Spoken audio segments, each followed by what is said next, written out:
Alors, principe actif, je dirais que Jean Civade, vous les représentez bien, les archives, notamment les DSC. Pour vous, ce dispositif, vous y voyez quoi et comment les archives et les DSC se placent dans ce dispositif? Alors effectivement, les DSC, eux, sont les délégués de la SOS auprès des campus, hein, sont présents sur les 8 campus, accompagnent les élèves dans leur vie, leur donnent les épaules et puis sont en lien aussi avec évidemment l'école et les directeurs de chaque campus. Et ils sont quotidiennement au contact des élèves. Et donc, à ce titre, pour les deux dispositifs, ils vont accompagner, ils vont participer à la mise en place, peut-être favorisée par des contacts, par le lien local, la mise en place des dispositifs avec des équipes, comme le disait le docteur Monchablon, des dispositifs locaux. Et puis peut-être même ils participeront à la formation pour mieux savoir détecter.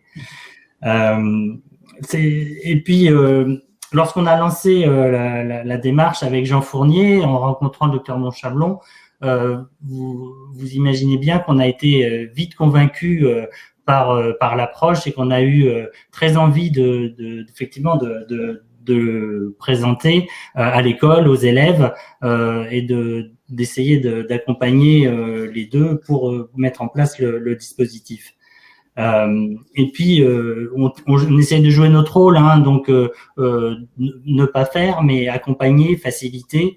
Aujourd'hui, on voit bien que le Covid, comme vous l'avez dit, impacte fortement les jeunes, aussi bien diplômés aussi, les salariés, et avec des hausses d'arrêt de travail ou de dépression.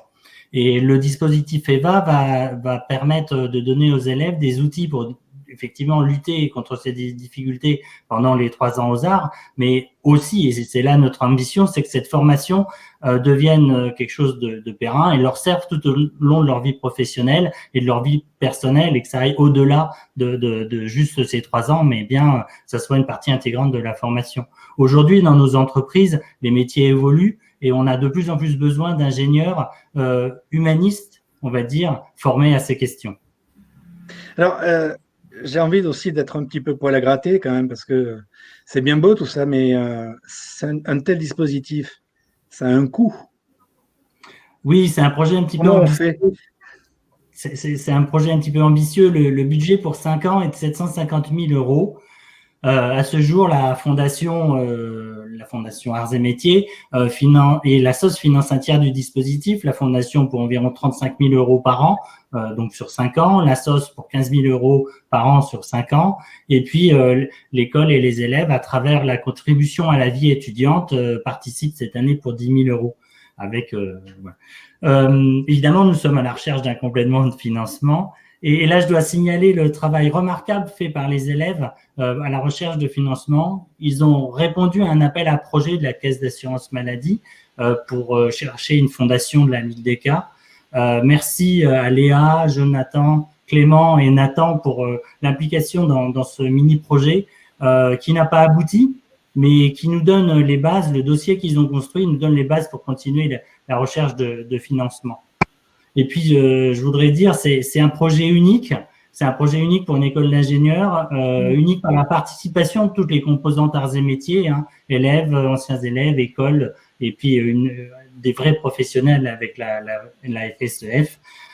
Unique par public visé, puisque c'est 1500 personnes par an. Et la durée, puisque je parle depuis tout à l'heure de 5 ans, puisque notre ambition, dès le départ, c'est d'inscrire ce programme dans la durée, pas que ça soit juste une intervention d'1 an, mais bien l'inscrire sur 5 ans pour que ça devienne, que ça s'inscrive dans le parcours de formation de l'ingénieur Gadzard du XXIe siècle.